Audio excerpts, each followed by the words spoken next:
Hey guys, it is Ivizonix, and I'm back with another video today. And this is more of like me explaining things in a way and why I love to do what I do.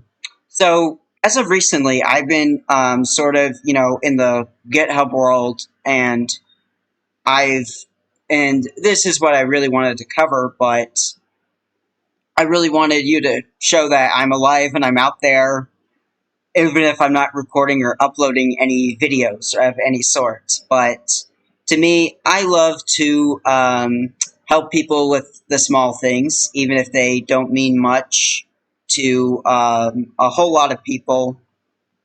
And yet, I'm still out there, changing lives to this very day. And I just love the fact that I'm able to give to people um, what they want and what they should be doing. And yeah. But anyways, enough of me rambling about some of the things I've done. But I wanted to really talk today about my reasons for why I am writing and working on this. This, I think, is going to be the mother of all solutions, and that is WinLoop. Now,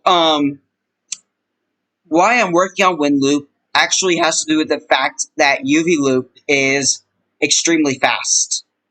And having actually used Linux before, I have seen some slight improvements, even though I was working with a Libre computer that only had one core, so it's a little difficult to see any improvements. But I really wanted to tackle what the uvloop maintainers didn't get to, and I made it into a separate library so that any changes I make won't affect the uvloop source code, and there would be stability with that. And when someone goes to install uvloop, the uvloop developers could say use winloop instead of saying don't use this library. Give people another option besides just, oh, we can't do it for you. And my research has gone pretty deep, and I found that like when on Windows you can't truly fork a process. It can only be spawned, which can create problems. And another thing that I did was that I wanted there to be static compilation. So that's why I have to use like uva.lib to compile the thing. And the research on this project is deep. And I'm so grateful for the amount of resources that there currently is, as it's helped me, put together this README, which I'm constantly updating like every so often. And I even put dates next to them so that people can just go in and see my progress for right now. But basically, it is possible.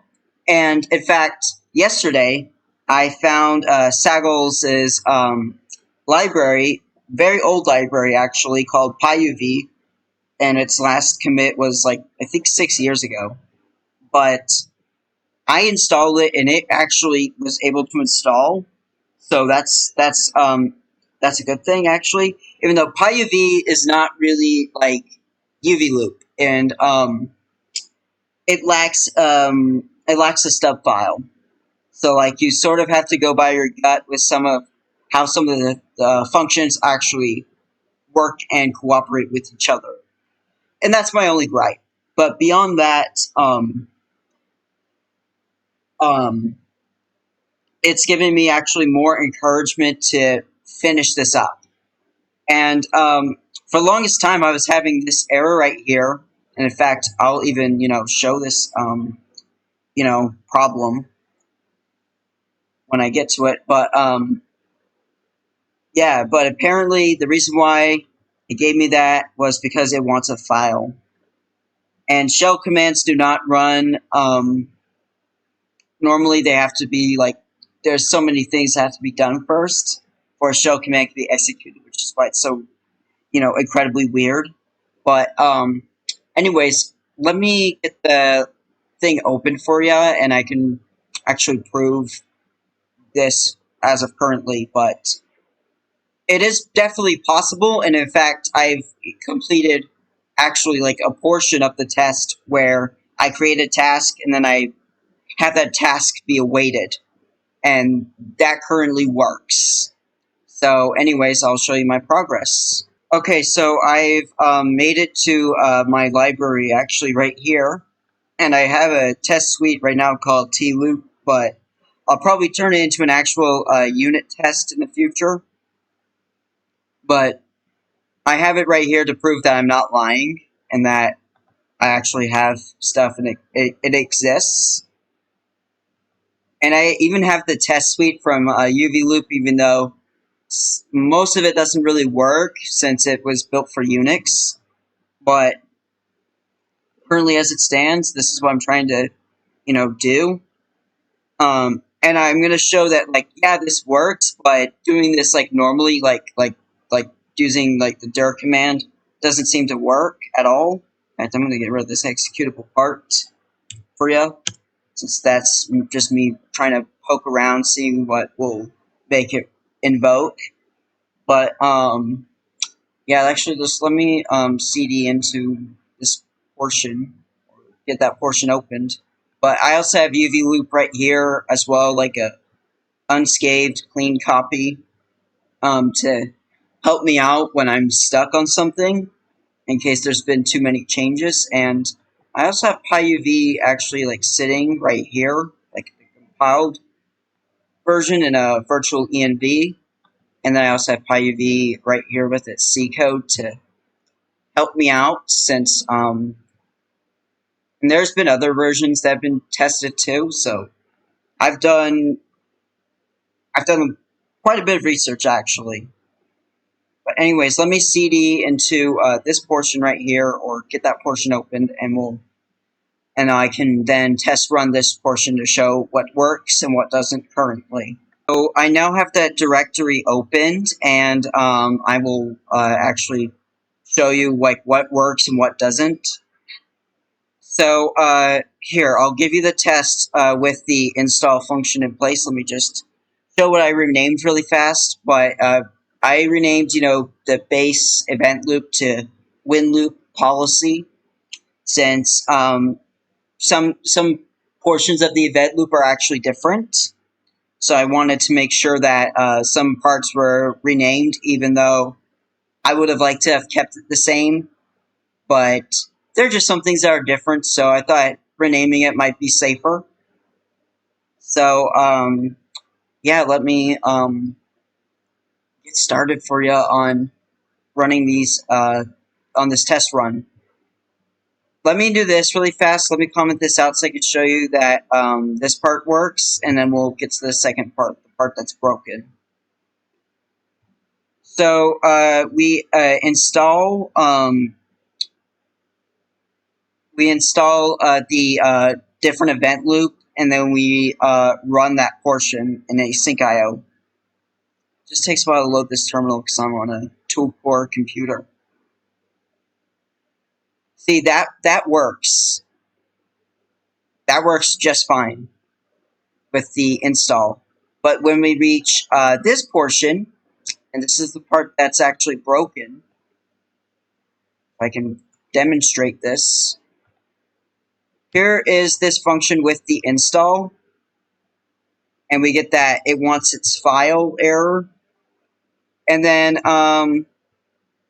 it even says file not found error. So, and then we print actually, I can't even do a child watcher. That's right. Let me get rid of that.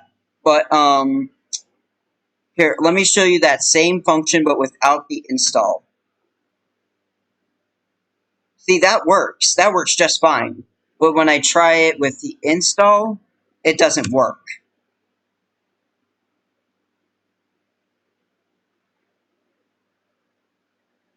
I even had it print the return of that sub process as well, just to proof that it's not broken.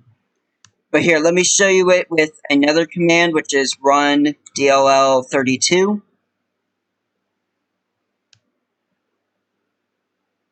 So apparently, the subprocess part works, and I even had it in my code. I'm gonna have to update this on GitHub, but I even had it release the GIL at one point, just to make up for the fact that it cannot fork. But I'm wondering how actually practical this is, or if we could just drop this feature altogether. And let me show the portions that actually changed. So I actually got rid of the forking parameter since we aren't actually forking.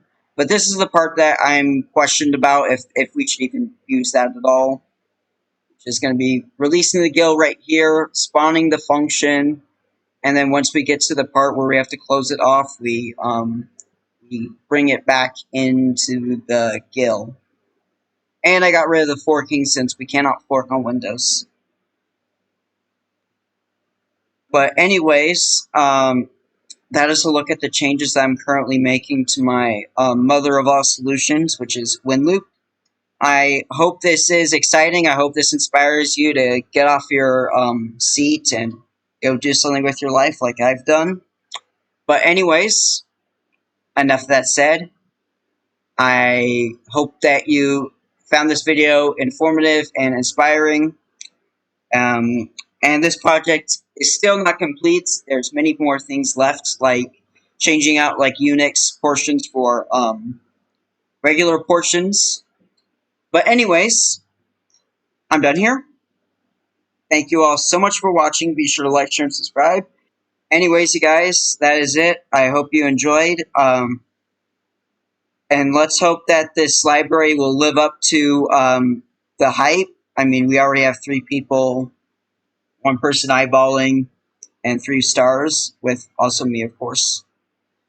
But anyways, I hope this video was inspiring for you to get off your chair and go do something with your life. And be sure to like, share, and subscribe. And I will see you all in the next video.